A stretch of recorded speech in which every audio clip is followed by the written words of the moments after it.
Today we're going to do a review on the Blackstone E series griddle. I've had this thing about 2 weeks now, so I want to give you the good with the bad. First we'll start with the good. The non-stick on this thing is the best non-stick you'll ever run across. Nothing sticks to it.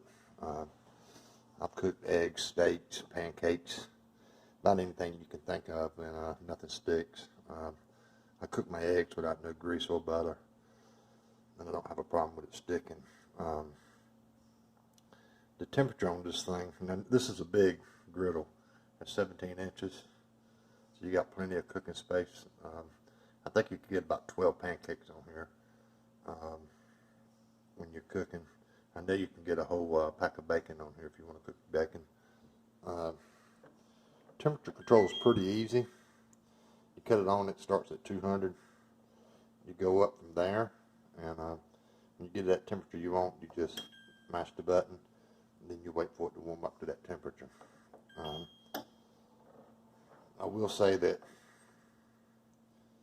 it takes a while for it to get warm because the surface is so big.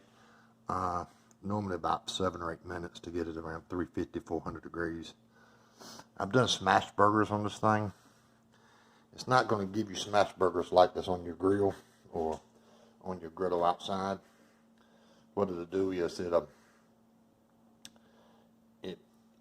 just doesn't give the char on them that you would get outside.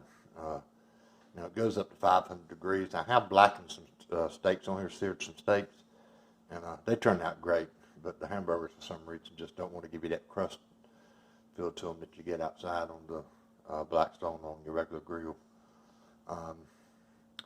But I mean, it's a great griddle. It just has 1 or 2 flaws that's kind of a pain in the butt. One is this top. It seems like about every other time I open it, it comes loose back there. You hear it's coming off the hinge. Now it's in the hinge, but it'll come off about every other time that I open it and shut it. That's kind of a pain in the butt. Another thing it does, when you got it shut, the condensation comes down off this window here, and it goes down here, and it leaks down onto whatever surface you got it on. So that's kind of a pain in the butt. The cord is kind of short on it. It's not a very long cord. It's about maybe 5 foot long. It's not too long. It is a heavy-duty cord. But cooking-wise, this thing just cooks. I mean, it cooks great. I can't complain about the cooking. Just the higher temperatures. Another thing it does that you kind of got to get used to, and I read that complaint on Walmart's website, and it is true. When you put food on it, the temperature does drop pretty significant, and I have a feeling that's just because of the big cooking surface and the distance between the coals underneath it and the pan on top. I think that's the main problem there.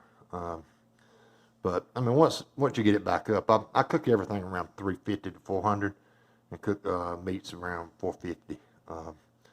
So I mean, I hadn't had a big issue with it, but it does take longer to cook some things than you would think on a griddle.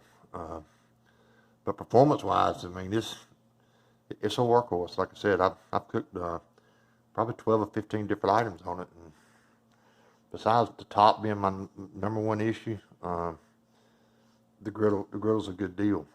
Would I buy it again? Yeah, I would buy it again. Out of 5 stars, I'd probably give it 4, 4.5, and that's mainly because of the top. But if you haven't got one, Walmart's the only one that sells them, and right now they're currently running $117 if you can find them. They sell out pretty fast. I got one last weekend. They got 5 in, and I bought one before the weekend was out. They sold all 5 of them. So right now they're out of stock on them again, and that's the Walmart in my hometown. So what you have to do is just check the website every day and see if they have them, and that's what I did, and that's how I got mine. So, or you can go to eBay and pay about $100 more, and you can get one off of eBay. But like I said, it's a great griddle. If you have a chance, get one. I don't think you'll go wrong on it. So Thanks for watching. If the video was of any help to you, just hit the like and subscribe button at the top. I'll be back doing some more cooking on it. I'm going to leave some pictures of some of the cooks on it at the end of this video. Thanks again for watching.